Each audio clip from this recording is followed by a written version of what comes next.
travaille en Tunisie depuis de nombreuses années. J'ai un magasin à Paris où j'expose beaucoup de créations tunisiennes, des accessoires, des vêtements, des artistes aussi, comme Feriel et d'autres. Par exemple, les bijoux de Soumaya. Bon, enfin bref, il y a beaucoup de Tunisiennes qui sont présentes. Je fais fabriquer aussi une partie de ma collection en Tunisie dans des ateliers, des petits ateliers.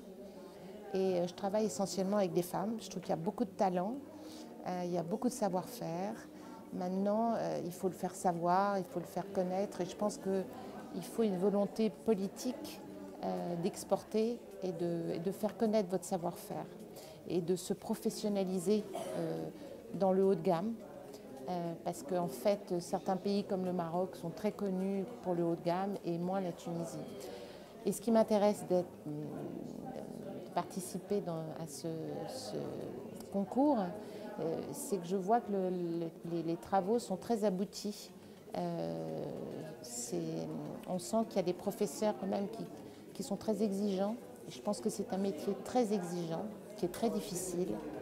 On s'imagine que la mode, c'est que des défilés, mais ce n'est qu'une petite partie du travail. Et j'ai l'impression que les collections que j'ai vues là, en tout cas, sont bien parties pour que ces jeunes deviennent des professionnels.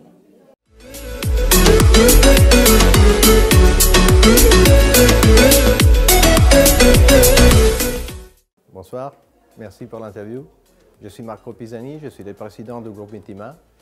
Dans ce cadre, je suis la présidente du jury du Festival des jeunes créateurs de la mode de Tunis.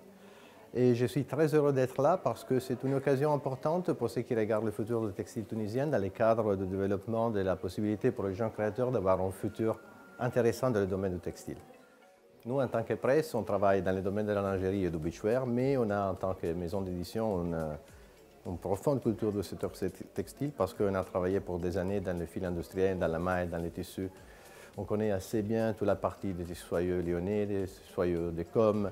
Et donc, dans la mode, on a en connaissance. Et donc, je suis très heureux de pouvoir participer à cet événement qui est, pour ceux qui regardent la Tunisie, très important. Pardon? L'avenir de la mode en Tunisie. Ah ben, c'est sûrement important parce que c'est un pôle industriel qui progresse. Donc, déjà aujourd'hui, il y a énormément de sociétés qui produisent ici. Et il est sûr que dans le futur, il y a plus de possibilités encore parce que le bassin méditerranéen est sûrement une production de proximité qui est très intéressante pour le secteur textile européen et pour le monde entier, si vous voulez. Le thème de la 4e édition, c'est l'Afrique, c'est nous. Qu'en pensez-vous? Le thème de la 4e édition, c'est l'Afrique? C'est nous. Ah, l'Afrique, c'est nous, oui, bien sûr. On a vu ce soir déjà en avant-première des créations des jeunes créateurs qui sont très intéressants et représentent pas mal l'Afrique dans un contexte de modernité vraiment très joli.